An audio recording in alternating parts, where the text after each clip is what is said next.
इस मूवी के स्टार्ट में हम एक छोटे बच्चे को देखते हैं जिसका नाम दाइगिल था। यहाँ वो एक आदमी को देखता है जो कि उनके फैमिली रेस्टोरेंट में आया था। वो यहाँ ये क्लेम करता है कि उसे दाइगिल के अंकल ने यहाँ भेजा है और उसके अंकल ने उनके लिए कुछ पैसे भी भेजे थे ताकि वो अपनी बाकी की जिंदगी आसानी से गुजार सके। दाइगिल उस आदमी से काफी ज्यादा इम्प्रेस भी हो जाता है क्योंकि वो दाइगिल को एक अच्छा बच्चा होने के कारण टिप भी देता है। साथ ही वो उस आदमी को इस बात पे भी कन्विंस करने की कोशिश करता है कि उसे उसको ज्यादा टिप क्यों देनी चाहिए। वो आदमी दाइगिल की इंटेलिजेंस से इम्प्रेस होकर उसे ज्यादा टिप दे देता है और उससे कहता है कि वो एक दिन बहुत बड़ा गैम्बलर बनेगा। दाइगिल इस वर्ड गैम्बलर में इंटरेस्ट शो करता है, इसलिए वो आदमी उसे ट्रेड की कुछ ट्रिक्स भी सिखा देता है और उस दिन के बाद से दाइगिल ने गैम्बलिंग करना और जीतना स्टार्ट कर दिया था। वो जीतने के लिए चीटिंग का कोई मौका भी हाथ से जाने नहीं देता था और यही सब करते करते वो हाई स्कूल में पहुंच जाता है जहाँ वो रियल मनी को यूज करने लगा था। प्रेजेंट टाइम में हम यंग दाइगिल को देखते हैं जो कि एक डिलीवरी बॉय की जॉब करता था, लेकिन वो अभी भी गैम्बलिंग को जारी रखने के लिए कार्ड गेम्स खेला करता था। एक दिन उसे ग्वांगचुल के घर गेम के लिए इनवाइट किया जाता है जहां वो उसकी बहन मी से भी मिलता है जो कि अपने भाई की एडिक्शन के कारण उसे पैसा बर्बाद करते हुए देख देख कर अब तंग आ चुकी थी। दाइगिल उस लड़की से प्यार करने लगा था। वो उसे अपने साथ डेट पे ले जाने के लिए पूछता है। ये सुनकर मी चिल्लाने लगती है, इसलिए मी का भाई उसे मार के वहाँ से भगा देता है। घर जाते हुए दाइगिल को अपने ग्रैंडफादर नजर आते हैं जो कि चुपके से बाहर आके गैम्बलिंग क्लब की तरफ जाने लगते हैं जहां गेम हारने के बाद वो झगड़ा करना स्टार्ट कर देते हैं और सब लोगों पे चीट करने का आरोप लगाते हैं। तभी उस क्लब का इंचार्ज जिसका निकनेम घोस्ट था वो और उसका बॉडीगार्ड ग्रैंडपा को दूसरे रूम में ले जाकर उन्हें काफी ज्यादा मारते हैं। दाइगिल भी अपने ग्रैंडपा को रेस्क्यू करने वहाँ पहुँच जाता है और बॉडीगार्ड पे पीछे से अटैक करने के बाद वो अब घोस्ट का सामना करने लगता है जिसके पास नाइफ भी था, लेकिन फाइट के दौरान दाइगिल एक्सीडेंटली घोस्ट को स्टैब कर देता है जिसके बाद वो और ग्रैंडपा वहाँ से भाग जाते हैं। उसकी मदर को जब इस बारे में पता चलता है तो वो उसे पैसों का वो बैग देती हैं जो कि कई साल पहले उसके अंकल ने उनके लिए भेजा था और उसकी मदर ने अब तक उन्हें हाथ भी नहीं लगाया था। वो दाइगिल को किसी बड़े शहर में जाकर अंडरग्राउंड होने का कहती है। दाइगिल भी उनकी बात मानते हुए वहाँ से निकल पड़ता है, लेकिन वहाँ से जाने से पहले वो मी से मिलने के लिए जाता है और उससे कहता है कि वो अभी उसके लायक नहीं है, लेकिन वो बेहतर आदमी के रूप में वापस आएगा और उससे शादी कर लेगा। दाइगिल जब शहर पहुंचता है तो वहाँ वो एक ओल्ड अपार्टमेंट रेंट पे ले लेता है, जिसके बाद वो अपने एक पुराने दोस्त चार्ली को कॉल करता है जो कि एक फेमस गैम्बलिंग क्लब में काम करता था। चार्ली की जॉब एक प्लेयर होने का नाटक करने की थी ताकि वहाँ आने वाले रियल क्लाइंट्स को चीटिंग करके हराया जा सके और पैसा वापस उनके बॉस कोजेंग तक पहुँचाया जा सके जो कि उसे इस काम का कमीशन देता था। चार्ली की हेल्प से दाइगिल को वहाँ सर्वेंट की जॉब मिल जाती है जो कि अपने चार्म को यूज करते हुए गैम्बलिंग क्लब में बहुत सी रिफ्रेशमेंट्स और सिगरेट्स बेचने में कामयाब हो जाता था, जिससे उसे एक्स्ट्रा टिप्स भी मिल जाती थी। यहाँ ब्रेक टाइम में वो उस क्लब के बाकी एम्प्लॉयज से भी मिलता है जिनमें साओ और मिस सॉन्ग शामिल थे जो कि चार्ली की तरह ही प्लेयर होने का नाटक करते थे ताकि वहाँ आने वाले सभी गैम्बलर्स को हराया जा सके। वहीं हम एक और कस्टमर मिस वू को भी देखते हैं जो कि बहुत ही प्यारी होने के साथ साथ विधवा भी थी और दाइगिल उसे देखते ही उसे अपना दिल दे बैठता है। नेक्स्ट सीन में हमें 5 महीने बाद का टाइम दिखाया जाता है जहां कोजेंग को लगता था कि दाइगिल ने अपने आप को लॉयल प्रूव कर दिया है और अब उस पर भी चार्ली की तरह फेक प्लेयर बनने के लिए ट्रस्ट किया जा सकता था, इसलिए उसकी प्रमोशन हो जाती है। जल्दी वो बहुत सी गेम्स जीतने लगता है और वो धीरे धीरे क्लब का सबसे बेस्ट प्लेयर बन जाता है जिसके कारण अब वो कोजेंग का फेवरेट प्लेयर बन गया था। लेकिन ये देखकर चार्ली काफी ज्यादा जेलस होता है। दाइगिल अब एक्सपेंसिव क्लॉथ्स और एक लग्जरी अपार्टमेंट अफोर्ड कर सकता था। एक दिन वो मिस वू को पार्किंग लॉट में रोते हुए देखता है क्योंकि वो फिर से हार गई थी, इसलिए दाइगिल उसे अपने अपार्टमेंट में इनवाइट करता है ताकि वो उसे बेहतर तरीके से खेलना सिखा सके और कुछ देर कार्ड खेलने के बाद वो उसे अपनी तरफ अट्रैक्ट करने लगती है। दाइगिल पहले तो मी के बारे में सोचने लगता है, लेकिन फिर वो मिस वू के आगे हार मान लेता है जिसके बाद से वो दोनों डेट करना स्टार्ट कर देते हैं। कुछ दिनों बाद कोजेंग मिस वू को अपना नेक्स्ट टारगेट सिलेक्ट कर लेता है ताकि वो उसको बैंकरप्ट कर सके और इसके लिए उसका प्लान सबसे पहले मिस वू को कुछ दिनों तक जीतने देना था ताकि उसे एक बड़ी डील में ट्रैप करके सब कुछ लूटा जा सके। लेकिन दाइगिल वू को इस प्लान के बारे में पहले ही इन्फॉर्म कर देता है और उसे दोबारा क्लब में ना आने के लिए कहता है, लेकिन वो उसकी बात को इग्नोर करके वहाँ पहुँच जाती है और यहाँ वो दाइगिल की तरफ से सिखाई गई ट्रिक्स को यूज करके उन्हें ही मात दे देती है जिसके कारण वो क्लब ही बैंकरप्ट हो जाता है। कुछ दिनों बाद हम देखते हैं कि दाइगिल जो कि अब तक वू से कांटेक्ट नहीं कर सका था वो चार्ली से मिलता है और उसे अपने लिए नई जगह जगह ढूंढने का कहता है जहाँ वो गैम्बलिंग करके अपने लिए पैसा कमा सके। इसलिए चार्ली उसे एक अमीर आदमी जैंग के साथ प्राइवेट गेम खेलने के लिए इनवाइट करता है, जिसके पास एक बहुत बड़ा सरप्राइज भी था, जिसे देख के दाइगिल शॉक्ड हो जाता है क्योंकि उनके साथ खेलने वाली चौथी खिलाड़ी कोई और नहीं बल्कि मी थी, जो कि असल में जैंग की लवर थी। वो गेम स्टार्ट होते ही दाइगिल जीतने लगता है, इसलिए जो कुछ भी उन्होंने अभी तक जीता था चार्ली उसे लेकर वहाँ से जाने का कहता है, लेकिन दाइगिल उसकी बात को इग्नोर कर देता है क्योंकि वो और ज्यादा पैसे जीतना चाहता था। लेकिन ये एक गलती साबित होती है क्योंकि मी के डिस्ट्रैक्ट करने के कारण वो यहाँ सब कुछ हार जाता है। नेक्स्ट सीन में हमें पता चलता है कि जैंग असल में कोजैंग और साओ के साथ मिलकर काम कर रहा था क्योंकि उन्हें पता चल चुका था कि दाइगिल वू को डेट कर रहा था, इसलिए उन्हें लगता था कि उसी ने वू को जीतने में हेल्प की थी, यानी कि अब वो उससे बदला लेना चाहते थे। जैंग से गेम हारने के 1 महीने बाद भी दाइगिल ने जैंग को पे नहीं किया था, इसलिए जैंग अपने लोगों को भेजकर उसे किडनैप कर लेता है और इस दौरान उसका एक हाथ भी टूट जाता है। वो लोग पैसों के बदले उसकी किडनी निकाल लेते हैं, साथ ही उसका बैंक अकाउंट और अपार्टमेंट भी ले लिया जाता है, लेकिन ये सब कुछ भी उसका डेब्ट पे करने के लिए काफी नहीं था, इसलिए वो कोजैंग के पास जाता है, लेकिन कोजैंग को पुलिस अरेस्ट कर लेती है जबकि उसके एम्प्लॉयज कहीं छुप जाते हैं, इसलिए दाइगिल को भी छुप के रहना पड़ता है। अब क्योंकि उसके पास बिल्कुल भी पैसे नहीं थे, इसलिए उसे सरवाइव करने के लिए कैफेज में रहना और टेबल्स पे बचा हुआ खाना खाना पड़ता है। एक दिन उसे मी ढूंढ लेती है और उसे डिनर के लिए इनवाइट करती है, जहां वो उसे एक्सप्लेन करती है कि जैंग के साथ उसकी गेम एक ट्रैप थी। साथ ही वो उसे बताती है कि चार्ली शुरू से ही जैंग के साथ मिला हुआ था और जब वो उसकी वजह से डिस्ट्रैक्ट हुआ था तो उन दोनों ने अपने कार्ड्स एक्सचेंज कर लिए थे। ये सुनकर वो गुस्से से पागल हो जाता है क्योंकि उसके बेस्ट फ्रेंड ने उसे धोखा दिया था, इसलिए वो उनसे बदला लेना चाहता था। लेकिन मी उसे याद दिलाती है कि वो कोई भी बेवकूफी ना करे क्योंकि उसने एक दिन उसे शादी जो करना थी। मी उसे कुछ पैसे देती है जिन्हें लेकर वो दूसरे शहर आ जाता है और छोटे क्लब्स में गैम्बलिंग करना स्टार्ट कर देता है, जहां एक रात वो चीटिंग करते हुए पकड़ा जाता है, लेकिन एक और प्लेयर मिस्टर फू उसकी हेल्प करता है और ये वही आदमी था जो कि कई साल पहले दाइगिल की फैमिली के लिए पैसे लाया था। दाइगिल ने उसे पहचान लिया था, लेकिन फू ने उसे नहीं पहचाना था क्योंकि अब वो बड़ा हो चुका था। दाइगिल यहाँ ये देख के हैरान हो जाता है कि कैसे मिस्टर फू ने दाइगिल के कार्ड्स चेंज करके उसकी मिस्टेक को कवर अप कर दिया था, हालांकि उसका एक हाथ आर्टिफिशियल था, इसलिए दाइगिल उसे अपना मेंटर बनने का कहता है। मिस्टर फू पहले तो ऐसा करने से मना कर देता है, लेकिन जब दाइगिल उसे एक legendary player hands of God के बारे में बताता है जो कि उसके अंकल थे, तो ये सुनकर मिस्टर फू मान जाता है क्योंकि अब उसने भी दाइगिल को पहचान लिया था। अब मिस्टर फू दाइगिल को गैम्बलिंग की एडवांस ट्रिक्स सिखाना शुरू कर देता है और ये भी कि लोगों की बॉडी लैंग्वेज को कैसे रीड किया जाता है। साथ ही वो उसे बताता है कि अगर किसी दिन उसे नेकेड होकर गेम खेलनी पड़े तो उसे गेम जीतने के लिए एक्स्ट्रा कार्ड्स को खाने के लिए भी प्रिपेयर होना होगा। टाइम के साथ साथ वो दोनों काफी अच्छे कार्ड्स पार्टनर बन जाते हैं, इसलिए वो मिलकर गेम में चीटिंग की प्लानिंग करते थे और इसलिए बार बार जीत जाया करते थे। इसी दौरान अब वो छोटे क्लब से बड़े क्लब्स में शिफ्ट हो जाते हैं। एक रात दाइगिल को गली में चार्ली नजर आता है, इसलिए वो उसका पीछा करने लगता है। वो उसके पास पहुंच के उसे सब कुछ एक्सप्लेन करने का कहता है। तभी चार्ली उसे बताता है कि उसने उसे इसलिए बेचा था क्योंकि बॉस का फेवरेट प्लेयर हो जाने के कारण वो उससे जेलस हो गया था। चार्ली उसे ये भी बताता है कि वो भी इस टाइम गरीब हो गया है क्योंकि उसके साथ भी धोखा हुआ था। इसी दौरान हमें ये भी पता चलता है कि साओ और मिस सॉन्ग शुरू से ही वू के साथ मिले हुए थे ताकि वो कोजैंग को मात दे सके। ये सुनकर दाइगिल शॉक्ड हो जाता है और उसे ये समझ नहीं आ रहा था कि जो कुछ भी वू और उसके बीच था वो कभी भी रियल था या नहीं। चार्ली के पास एक और बुरी खबर भी थी और वो ये कि मी को दाइगिल के साथ मिलने के कारण किसी और गैम्बलिंग क्लब को बेच दिया गया था। ये सुनकर दाइगिल को काफी ज्यादा गुस्सा आता है और वो फौरन से उस क्लब में पहुंच जाता है जहां मी को बेचा गया था। यहाँ वो ये देख के शॉक्ड हो जाता है कि उस क्लब को घोस्ट मैनेज कर रहा था। वो अभी भी जिंदा था और अब जैंग के लिए काम करता था। वो दाइगिल से कहता है कि अगर वो मी को रेस्क्यू करना चाहता है तो उसे मी के खिलाफ गेम खेलनी पड़ेगी और इस दौरान उन दोनों का एक हाथ बांध दिया जाएगा। जो कोई भी ये गेम जीतेगा वो अपने ओपोनेंट के हाथ पे स्टैप करेगा। दाइगिल यहाँ मिस्टर फो की ट्रेनिंग के कारण मी की बॉडी लैंग्वेज को रीड करके इजीली जीत जाता है, लेकिन वो उसके हाथ पे स्टैप करने के बजाय अपने उसी हाथ को हर्ट करने लगता है जिसे किडनैपिंग के दौरान जैंग के आदमियों ने इंजर कर दिया था। अब क्योंकि उसने घोस्ट की कंडीशन पूरी कर दी थी इसलिए वो मी को लेकर वहाँ से जाने लगता है, लेकिन तभी घोस्ट उन्हें रोक लेता है और एक्सप्लेन करता है कि दाइगिल ने अभी तक जितने पैसे भी जीते हैं वो मी का डेब्ट पे करने के लिए काफी नहीं है।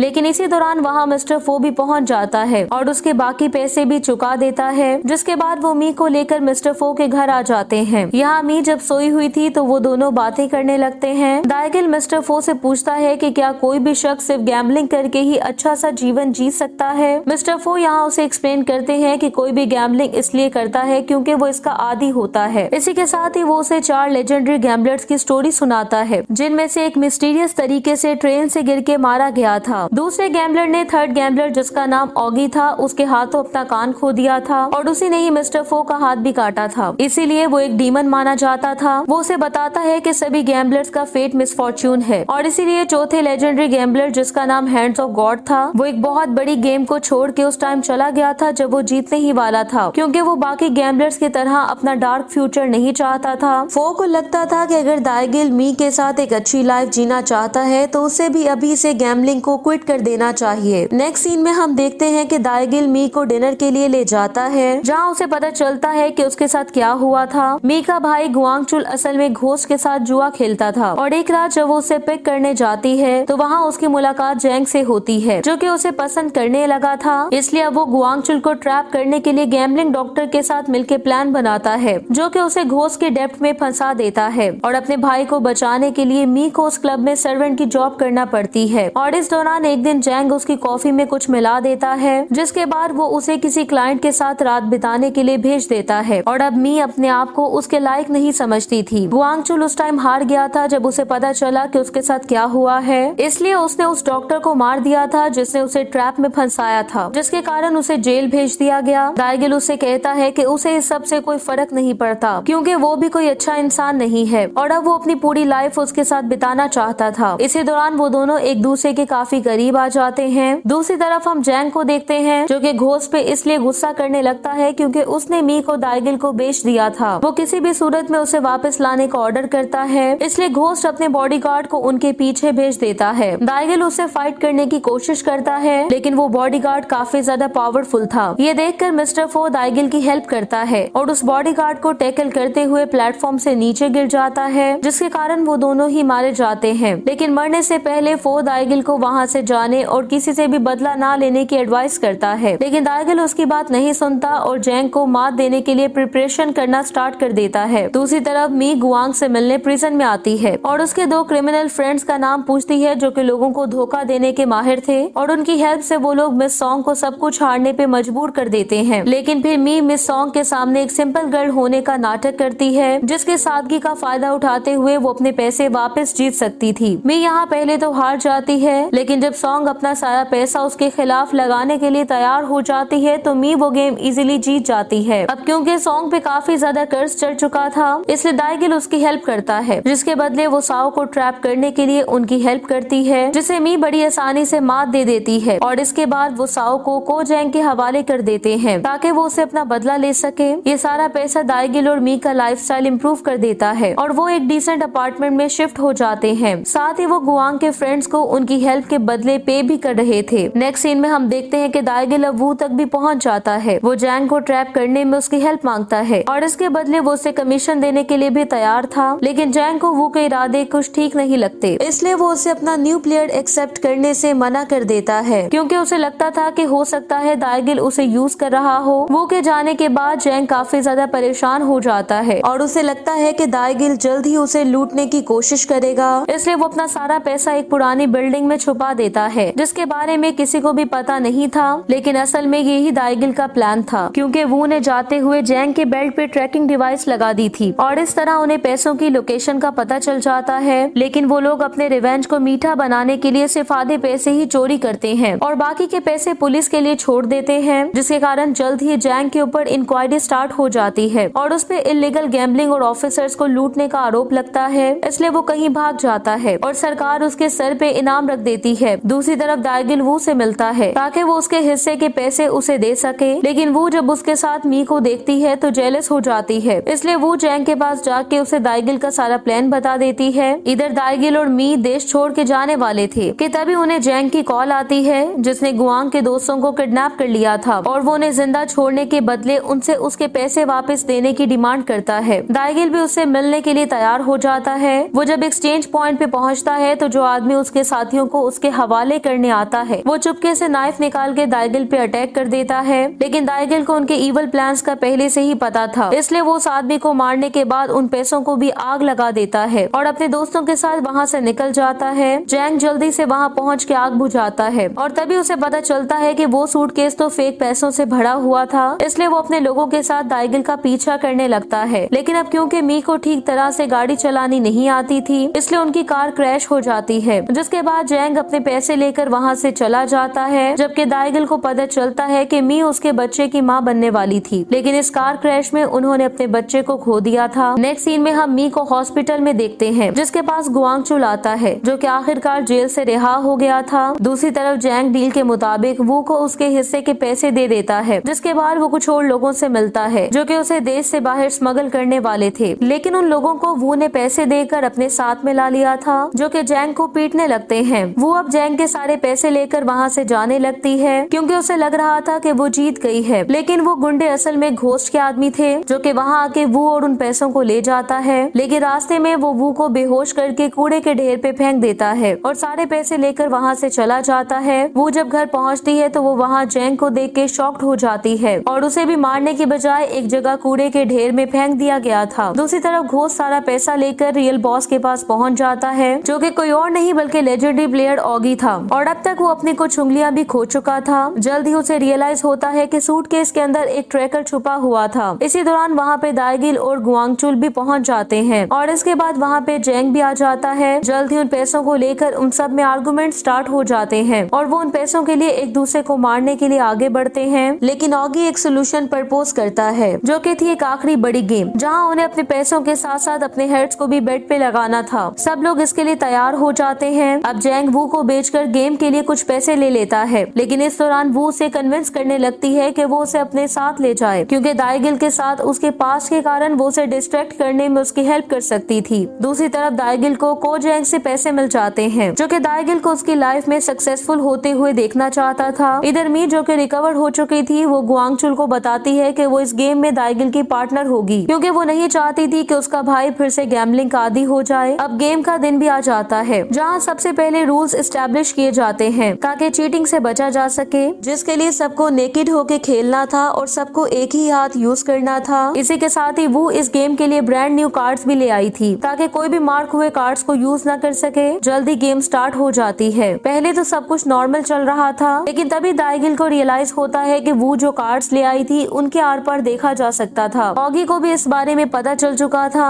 इसलिए वो वू को गेम से निकाल देता है। न्यू गेम भी नॉर्मली स्टार्ट होती है, लेकिन फिर दाइगिल चीटिंग करते हुए पकड़ा जाता है, क्योंकि उन्हें लगता था कि मी ने कार्ड छुपाया हुआ है। ऑगी इस बात पे अपना सारा पैसा लगा देता है कि दाइगिल के पास पहले से ही विनिंग कार्ड्स हैं, जबकि जैंग अपना पैसा इस बात पे लगा देता है कि मी ने कार्ड्स छुपाए हुए हैं। हालांकि वो दोनों ही गलत थे, क्योंकि दाइगिल जानबूझ के कार्ड्स को छुपाने का नाटक कर रहा था ताकि वो अपने ओपोनेंट्स को ट्रिक करके आसानी से जीत सके। लेकिन जैंग और ऑगी को ये सब कुछ ठीक नहीं लगता, इसलिए घोस्ट दाइगिल और मी को पैसे लेकर जाने से रोक देता है। लेकिन तभी वहाँ पे गुआंगचुल पहुँच के घोस्ट के हाथ पे शूट कर देता है, जिसके बाद वो जैंग पे गन तान देता है, क्योंकि वो उससे बदला लेना चाहता था। लेकिन इससे पहले कि वो ऐसा कर पाता, जैंग अचानक से लाइट बंद कर देता है ताकि वो उनपे सरप्राइज अटैक कर सके। लेकिन गुआंग उसे फिर भी मार डालता है। हालांकि इस दौरान वो खुद भी इंजर्ड हो गया था, जिसके बाद मी वो की हेल्प के लिए उसकी तरफ अपना हाथ बढ़ाती है, लेकिन वो उसकी हेल्प को ठुकरा देती है। तभी अचानक से गुआंगचुल अपनी गन उन दोनों पे तान देता है और उनसे पैसे लेकर उनकी ही गाड़ी में वहाँ से चला जाता है। कुछ दिन बाद एक न्यूज में दिखाया जाता है कि गुआंगचुल शहर की सड़कों पे ड्राइव करता हुआ लोगों पे पैसे उछाल रहा था, जिसके बाद उसकी डेड बॉडी माउंटेन से मिलती है। यहाँ घर पे हम दाइगिल और मी को देखते हैं, जो कि एक आम सी लाइफ जी रहे थे। यहाँ मी दाइगिल से पूछती है कि उसने गेम में एक्स्ट्रा कार्ड का क्या किया था, जिस पर दाइगिल उसे बताता है कि वो उन्हें खा गया था, जो कि उसे फोन ने सिखाया था। तभी उन्हें गुआंगचुल की तरफ से एक लेटर मिलता है, जो कि ये कन्फेस करता है कि उसने उन्हें बिट्रे करने का नाटक किया था, क्योंकि वो उन्हें किसी बड़ी मुश्किल से प्रोटेक्ट करना चाहता था। अब सब लोगों को पता था कि उनके पास पैसे नहीं हैं, इसलिए वो उनका पीछा छोड़ देंगे। उसी लेटर में वो उस जगह की लोकेशन भी बताता है जहाँ उसने पैसों को छुपाया था, ताकि उसकी बहन उन पैसों को रिट्रीव करके दाइगिल के साथ अपनी न्यू लाइफ को स्टार्ट कर सके। मूवी के लास्ट सीन में दाइगिल अपने बचे हुए कार्ड्स फेंक देता है, ताकि वो हैंड्स ऑफ गॉड की तरह गैम्बलिंग से क्विट करके एक बेहतर लाइफ जी सके।